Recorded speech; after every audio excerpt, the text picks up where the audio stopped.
While the U.S. and Britain, the Western Allies, were fighting in North Africa, the Soviet Red Army refused to surrender the city of Stalingrad in the face of an overwhelming German onslaught.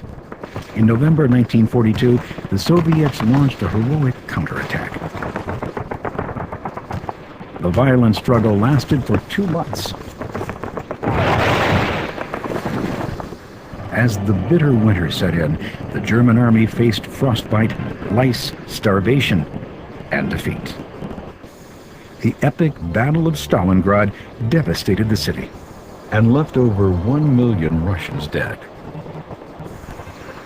But now, the victorious Soviet army began a steady march westward towards Germany. By the summer of 1943, Allied warplanes were bombing German cities day into rubble. Most attacks were aimed at military and industrial targets, like bridges, supply depots, and factories. But increasingly, Allied air forces targeted civilian centers for so-called terror bombing, designed to demoralize the German public. In one raid on the city of Dresden, the Allies dropped tons of incendiary bombs day and night, slowly reducing, creating a firestorm that killed more than 100,000. Before the war's end, over 650,000 innocent Germans perished from Allied bombing. The battle at Stalingrad bled the German army dry in Russia, and after this defeat, the German army was in full retreat. One of the ironies of the war is that the German Sixth Army need not to have got entangled in Stalingrad. Army Groups A and B were well on their way to the Caucasus in southwest Russia when Hitler ordered an attack on Stalingrad.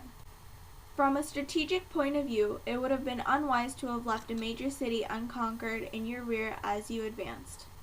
However, some historians believe that Hitler ordered the taking of Stalingrad simply because of the name of the city and Hitler's hatred for Joseph Stalin. For the same reason, Stalin ordered that the city had to be saved.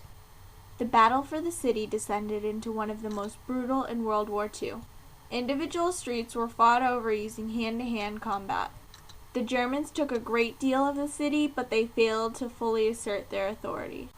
Areas captured by the Germans during the day were retaken by the Russians at night. The bulk of the Sixth Army, some 250,000 to 300,000 men, was in the city of Zhukov. Having used his resources to go around the city, north and south, he had trapped the Germans in Stalingrad. Paulus could have broken out of this trap in the first stages of Zhukov's attack, but was forbidden from doing so by Hitler. Unable to break out, the Germans also had to face the winter.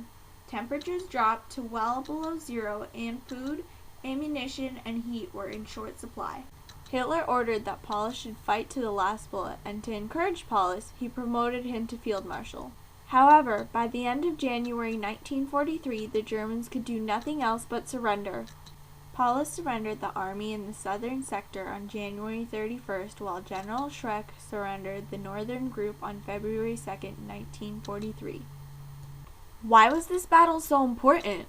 The failure of the German army was nothing short of a disaster. A complete army group was lost at Stalingrad, and 91,000 Germans were taken prisoner. With such a massive loss of manpower and equipment, the Germans simply did not have enough manpower to cope with the Russian advance to Germany when it came.